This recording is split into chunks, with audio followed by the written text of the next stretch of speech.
Welcome to today's deep dive. We have a really fascinating mission for you today. We're going to figure out how you can identify, navigate, and I guess manage all those hidden unmapped risks in any complex system. Right, the stuff you don't even know is there yet. Exactly. And to get there, we're pulling apart this really unique document. It's called Series 3, What a DSL Can Learn from a Cartographer. Which is such an interesting title right off the bat. It really is. Mm. And just for some context, a DSL is a designated safeguarding lead. So this is a highly specialized role in education or, large organizations. It's the person whose entire mandate is basically to keep people, usually kids or vulnerable individuals, safe from harm. Yeah, but, and I think this is key, even if you don't work in safeguarding, the framework we're unpacking today will fundamentally change how you, as a leader, look at the unknowns in your own organization. Oh, totally. Because the premise here is just brilliant. It asks us to treat the safeguarding lead not as some, administrator behind a desk, but as a cartographer. Right, a map maker. And if you think back to historical, medieval maps, there's always that distinct edge, right? Where the detailed drawings of coastlines and cities just abruptly end. You hit the edge of the parchment And boom, just a massive expanse of empty space. And they'd often sketch, a sea monster in the middle of that void. here be dragons. Exactly. But that visual admission of ignorance is what makes early maps so honest. Yeah. The cartographer is documenting the very limits of their data. They're saying, quite literally, I have no idea what lies beyond this line. Right. And the core realization of the cartographer, which really drives this whole deep dive, is that blank space on a map does not mean empty space. It just means uncharted space. That distinction changes everything, doesn't it? When they left the edges of the world blank, they weren't saying the oceans ceased to exist. Right. There was still water there. Yeah. And in the world of safeguarding, this translates to this sobering reality. An absence of clarity does not equal an absence of risk.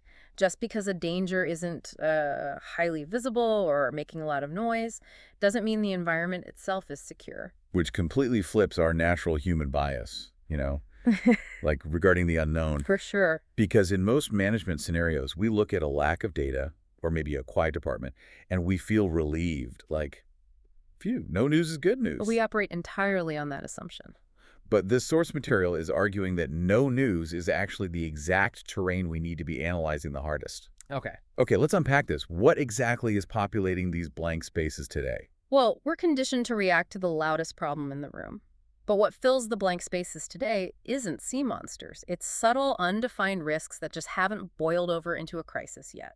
Like what, specifically? So the source gives great examples. We're looking at emerging online risks, which honestly evolve at a pace that institutional policy just cannot match. Oh yeah, by the time you read the policy, the app is dead. Exactly. And then there are intricate peer dynamics operating totally outside the view of adults or management. We're talking about deep cultural nuances, Okay. or those frustrating gray areas between a minor concern and a major safeguarding threshold. Right, where the data is so thin you aren't sure if an intervention is even legally or morally required yet. The cartographer principle applied to safeguarding dictates that areas with limited information are actually your primary blind spots. So the students or employees who are completely off the radar. Yes, the individuals who rarely draw attention, they never act out, they quietly blend into the background.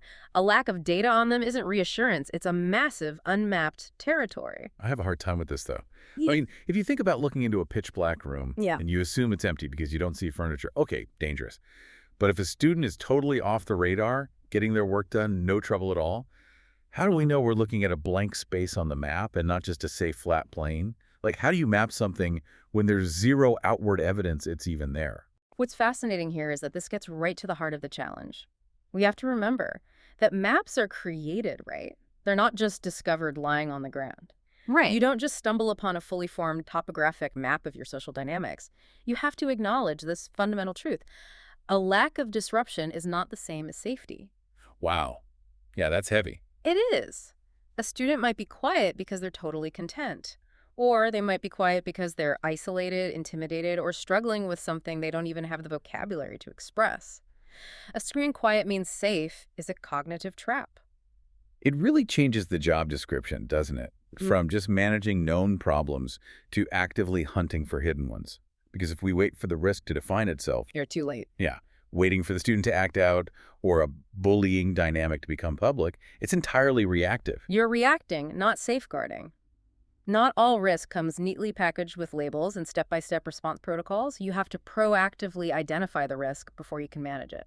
So an ineffective leader looks at the blank space and says, well, nothing's on fire, we're good. Exactly. Well, the cartographer says, I have to go explore that. So how does a DSL or, any leader practically do that? You can't map new territory by staring at spreadsheets in your office. No, you definitely can't. And this is where the text highlights curiosity as a critical safeguarding strength. Which is such a deliberate word choice. Because normally, safeguarding makes you think of compliance or audits or strict vigilance. But curiosity implies a totally different method. It implies an investigative mindset. You map by active exploration. A leader has to probe unfamiliar concerns, not dismiss them. You have to engage with students to understand their context. Medical perspectives, right? Exactly. Ask yourself, why has this specific group of friends suddenly stopped talking to everyone else? What's the lived context behind this new slang? What are the mechanisms of this new app everyone is suddenly using? It's operationalizing curiosity. Sending out scouts, basically, doing a pre-mortem on social dynamics and asking staff not just who's in trouble, but who do we know the least about right now? Yes. And here's where it gets really interesting. This leads to core insight 4 in the text, which is the power of naming. Oh, this is huge. The idea that once a place or risk is named, it becomes navigable. You turn a vague sense of unease into a defined threat. The utility of naming a risk, I just can't overstate it. Putting a name to a concept instantly clarifies an entire team's understanding. It creates a shared vocabulary. Which lets everyone actually talk about it. Right. Say staff notice kids being unusually harsh to each other. If a leader investigates and formally names that dynamic as coercive control within a friendship group. Boom. Instantly upgraded framework. Exactly. You move from a generic kids being mean issue to a specific safeguarding category. But wait, isn't there a danger in just slapping labels on things? Like if we rush to name a complex peer dynamic, are we actually creating a useful map? Or are we just putting up a restrictive signpost that might, force a kid into a rigid box? That is such a crucial tension to navigate. And it's exactly why genuine curiosity has to come before naming. The text is very clear. Naming isn't about stereotyping. Right, it's not a disciplinary box. No, it's about defining an emerging environmental concern so the team can wrap their arms around it. If you have 50 staff members and they all have this vague, undefined suspicion about a specific hallway during recess, Nothing changes. nothing changes. The risk remains unmanaged. But if you explore that blank space and formally name the specific pattern of intimidation happening there, the vague unease becomes a structured framework. The text actually calls this a professional truth. If you cannot name a risk, it is so much harder to respond to it. Yeah. What is unnamed remains unseen. And what remains unseen operates with impunity. Naming brings the threat out of the shadows. It tells the organization, we recognize this type of interaction. We see this hierarchy. Once it has a name, you can allocate resources to it. So what does this all mean for the team dynamic? Because there's a trap here, right? You can name a risk perfectly, but if you're the only person who knows the name... Yeah, it's useless. Yeah. A map locked in a single cartographer's desk drawer doesn't help the traveler crossing the mountains. And that brings us to section 3, maps as living, shared systems. Because a map is inherently communal, you don't chart terrain just as personal trivia, you chart it so others can navigate safely. In safeguarding, a leader's insight only has value when it's shared and embedded into the daily operational systems. This is a massive leadership shift. The DSL can't just be a lone genius hoarding knowledge. They have to translate it for everyone else. The text breaks this down into 3 layers. It calls them pastoral systems, foundations, developmental pathways, and leadership. Yeah, let's track a hidden risk through those layers so you can really see the map working dynamically. Imagine a highly toxic social media trend hits the students. Your foundations layer, that's your frontline teachers and staff. They are the safety and care on the ground. They're the ones who notice the kids are exhausted or super reactive after lunch. Right, the frontline spots the blank space and flags it. Then it moves to the second layer, the developmental pathways. Okay. This team focuses on cultural and global awareness. They take that observation and map the context. They investigate why this trend appeals to this specific group, turning raw observation into deep understanding. They figure out the drivers. Exactly. And finally, the leadership layer takes that mapped data and builds a proactive strategy, maybe adjusting digital policies or starting targeted workshops before it becomes a severe crisis. Wow, that's how the map gets utilized. But, if I try to navigate a city today using a map from 1995, I'm going to crash into a new building. Oh, definitely. The landscape changes. And in a car, an outdated map means a dented bumper. In safeguarding, relying on an outdated map means actual human beings get hurt. The text is totally uncompromising here. A system that doesn't update is unsafe. So how do we stop the map from getting stuck in 1995? If we connect this to the bigger picture, it requires embedding what the source calls the system-level question into your culture. Okay, what is that? Leaders have to constantly ask, where are the current blank spaces in our system and what might be happening there that we don't fully understand yet? Oh, so that prevents you from ever assuming the map is finished. The map is never finished. The terrain is never static. New digital coercion tactics will exist next month. New social hierarchies will form next term. A truly mapped safeguarding system trains the whole staff to spot the edges of the map. Lean into their curiosity and feed that back to the DSL so the map keeps getting redrawn. I love that. But we do have to get to the honest bit here in Section 4. Where does this cartography analogy actually break down? Because human beings aren't mountains. This raises an important question. The source is very careful to say what a DSL must not absorb from mapmakers. Safeguarding isn't just an academic exercise in exploration. Thank goodness it acknowledges that. If the landscape keeps moving and changing its mind, how do we avoid getting paralyzed by the responsibility? We aren't just observing a dangerous river from a safe distance. We are actively trying to pull people out of it. And that's the critical pivot. The cartographer observes physical terrain to make a reference tool, but the DSL maps risk in unpredictable human systems to intervene and protect. Right. A mountain doesn't care if you map it. A teenager might actively resist it. Exactly. Human behavior defies perfect categorization. The leadership mandate has to overrule the cartography mandate.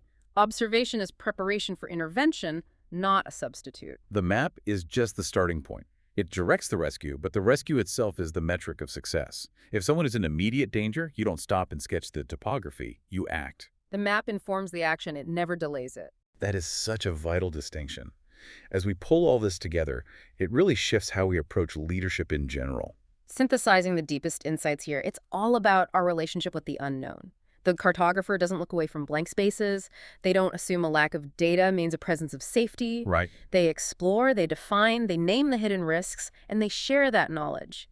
Because the undeniable truth of navigating any complex system is that the most dangerous hazards aren't the ones you prepared for. The most dangerous hazards are the ones you haven't put on the map yet. And for you listening, whether you manage a school, lead a corporate department, or organize a community group, the directive is clear. Don't wait for clarity to arrive on your desk. Waiting for clarity in a dynamic human system is just waiting for an emergency. Yes. We have to actively identify, name, and share risks so our teams can navigate safely. So the question you need to ask yourself tomorrow is, what specific risks or behavioral dynamics in your own setting remain unnamed, and how is that limiting your ability to respond? It demands continuous reflection.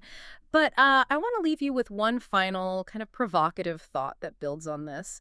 We've spent all this time talking about the map and the territory, but consider the cartographer themselves. Okay. What if the map your organization is relying on was drawn entirely by people with the exact same background and perspective as you? Are your blank spaces actually full of data that you just aren't equipped to recognize? Oh, wow. Cultural and social blind spots can make obvious terrain completely invisible. It's not just about updating the map. It's about asking who is holding the pen. That is so true. If you don't know what you're looking at, you'll just keep drawing blank spaces. Yeah. Next time you see a quiet, undisturbed area in your organization, don't assume it's a safe, flat plane. Remember the edge of the map. Bring your curiosity, send out your scouts, and ask yourself, what dragons are we currently feeling to name? Thanks for joining us on this deep dive.